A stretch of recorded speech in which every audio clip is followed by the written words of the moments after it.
Hello everyone. Welcome to another video. Alright, let's check it out what we got for you right now. We have a quite interesting car from the 90s. Actually, to be more exact, it'll be from the late 80s to the mid 90s.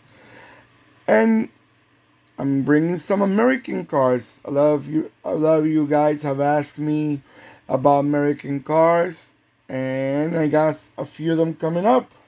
And this is actually one of them. What we got in front of you right now is a 143 scale 1991 Chrysler Spirit RT. Now, Chrysler Spirit was known in Mexico and also in South America. But in North America, what I mean by North America, the United States and Canada, this was known as the Dodge Spirit. Dodge Spirit. But Chrysler was a brand more accepted in other parts of the world. So, and it was considered a bit more classier than Dodge. So they rather spread out more of the Chrysler name brand throughout Latin America and in Europe also. So, but in other parts of the world, like I mentioned, like in North America, we know this as a Dodge Spirit. And the RT is basically the sportier version of the Dodge Chrysler Spirit. This was a mid-sized car. It was a very popular car, by the way, in North America. I'm going to speak about mostly North America because I'm more familiar with the market in United States and in Canada, how they sold. It was very popular. You do not see many around, unfortunately. They were used and abused. Obviously, it was a car from the mid 90s, and none of them really consider this car like a classic. So there's barely few of them around, and the few of them that are around are mostly beat up or used by probably like an elderly couple that still takes care of them, which I'm so glad they do. And hopefully those are the few ones that will be a future classic.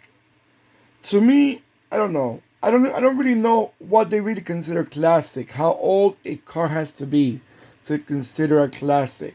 This car it's already 32 years old, almost 33 years old. To me, 33 is already in a car. It's kind of pushing like a classic already. Now, being more specific, this car came out starting in 1989 until 1995.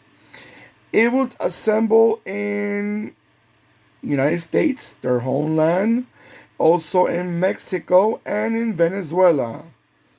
I have noticed, talking about the Venezuelan market, I have noticed in Venezuela, they really, back in the days when they were really considered one of the most prosperous South American countries, they really were very fond, very uh, in love, like you could say, with the American cars.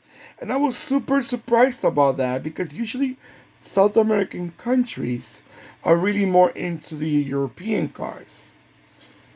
I'm gonna speak more about the markets that I'm more familiar, like Argentina and Uruguay. They're really more into the Renaults, the Citroens, the Opel back in the days. Now they don't sell Opel in Latin America so much because they share a lot of their models with Chevrolet. But going back with Peugeot and Fiat, but you don't really see much of. You see a few of these. You get to see Chrysler Spirits and the Dodge on the Chrysler Stratus, the one that took over this model. But you don't see as much as like European cars. They always been more into European cars.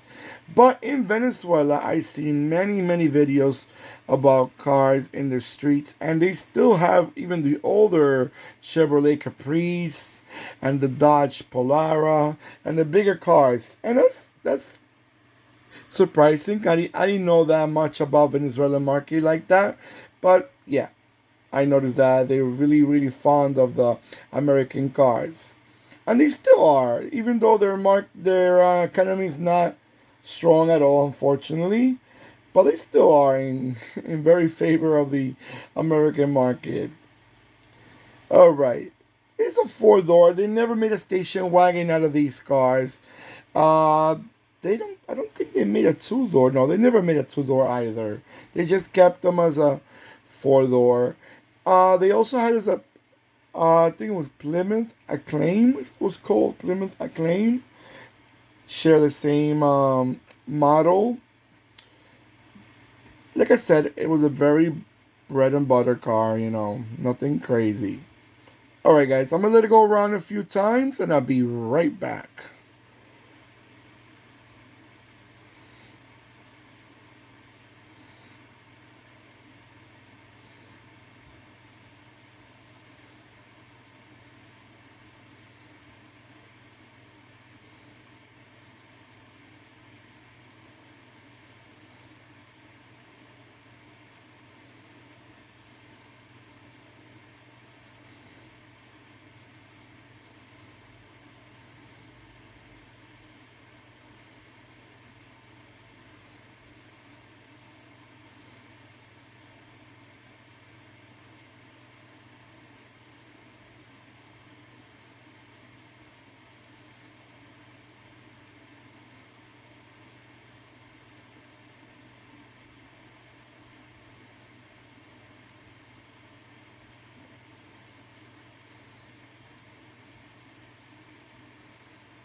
Okay, guys, so I was reading a little bit about the car. The RT model, no, the RT edition, let me be more clear. They only made it for 1991 and 1992. Obviously, it was the biggest engine of the group. The engine of this little, to me, it was a little rocket for back in the days numbers. It was a 2.2 turbo, which it was engineered, the cylinder head was engineered and made by Lotus, which I definitely did not know that. And it was rated at 224 horsepower. Hey, not a bad number for a 1991 midsize car. Pretty shocked. But again, one thing I have to say about Dodge and Chrysler, they always like to bring those little rockets to their engines. Like, always want to make a from the basic to the more sportier model. So they give a lot of options on the same model. What I want to say, beautiful little car. All right, guys. So let me know. Have you ever drove one of these? Have you ever got to ride on one of these?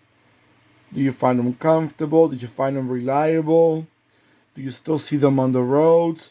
Were they sold in your country? I would love to hear your comments, guys. I'm so glad that I have people from all over the world watching these videos. I'm so glad I have people from New Zealand, England, the UK altogether, Scotland. I have Argentina. I have comments from Italy, United States, and so on and so on. There's over 200 countries to mention. Now, I'm not saying that every country in the world has watched my videos, but I'm saying it's. I'm just talking the top of my. Oh, Brazil. I have a few Brazilian followers, and so on. And if I forgot your country, please do not judge me. And let me know in the comments where you guys are watching from. Also, don't forget to give me that nice thumbs up. And do not forget to click and subscribe. Alright guys, I'll see you in my next video. Take care of yourselves, and goodbye.